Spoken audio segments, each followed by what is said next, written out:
Irregular shape ఉన్నటువంటి ఆకారం ఇచ్చాడు, దీని వైశాల్యం కనుక్కోమన్నాడు. ఇక్కడ మెజర్మెంట్స్ ఇచ్చాడు చూడండి. Find the area of the given diagram. ఇక్కడ చూడండి ఈ డయాగ్రామ్ పక్కలో ఇక్కడ నుంచి ఇక్కడికి వచ్చేపాటికి 26 feet 3 inches, అలాగే ఇక్కడ 25 feet 6 inches, ఇక్కడికి వచ్చేపాటికి 21 feet 6 inches, ఇది 28 feet 9 inches. ఈ 4 కొలతలు 4 రకాలుగా ఉన్నాయి. ఇదేం దీర్ఘ చతురస్రం కాదు, చతురస్రం కాదు, వైశాల్యం వేసి డైరెక్ట్గా చేసుకున్నాడు.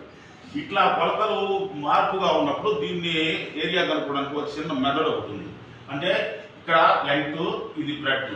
దీని లెంగ్త్ రావాలంటే ఏం చేయాలంటే L1 + L2/2 వేస్తే ఈ పొడవు అనేది వస్తుంది. అట్లానే ఇది B1, ఇది B2. B1 + B2/2 వేస్తే బ్రెడ్త్ వస్తుంది. Area = length × breadth. ఉదాహరణ నేను చెప్పేదండి, లెంగ్త్ =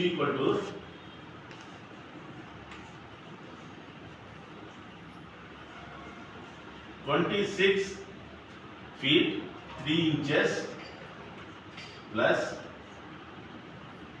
28 feet 9 inches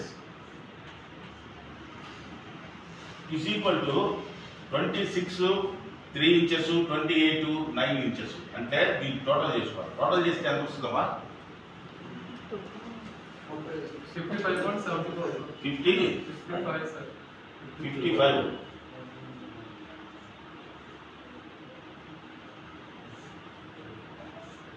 55 అనేది ఫీట్లో వచ్చింది. ఉదాహరణకి ఇక్కడ 3 9 కలిపాం కదా, 1 అడుగు.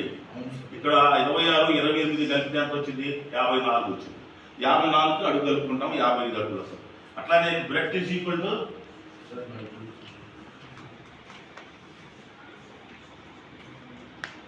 ఈ B1 + B2/2 వేస్తాం. ఉదాహరణకి 21.5 6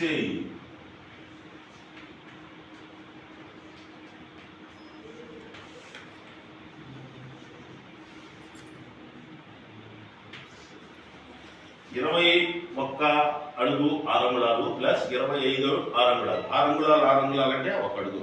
అదవుతుందా? 21 25 ఎంత అవుతుంది? 46 అవుతుంది. అది 1 అడుగు కలుపుకుంటే 47. ఇప్పుడు ఏరియా =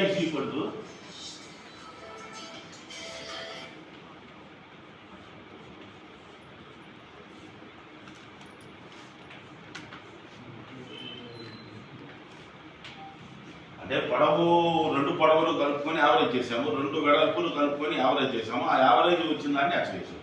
50/55/2 అంటే ఎంత? 27.5 కదా, 27.5 ఇంటూ 23.5 ఎంత వచ్చింది? 646.45. 23.5 ఎంతమ్మా? 646.25. 646.25 ఏంటి? Square feet. ఆ యూనిట్స్ కూడా కంపల్సరీగా రాయాలి. స్క్వేర్ ఫీటా లేకపోతే స్క్వేర్ మీటర్స్ అనేది. 646.25 స్క్వేర్ ఫీట్. అర్థమైందా లెక్క? ఫస్ట్ ఇట్లా ఇర్రెగ్యులర్ షేప్ ఇచ్చినప్పుడు మనం ఏం చేసామంటే 2 లెంగ్త్లకి యావరేజ్ చేసాం.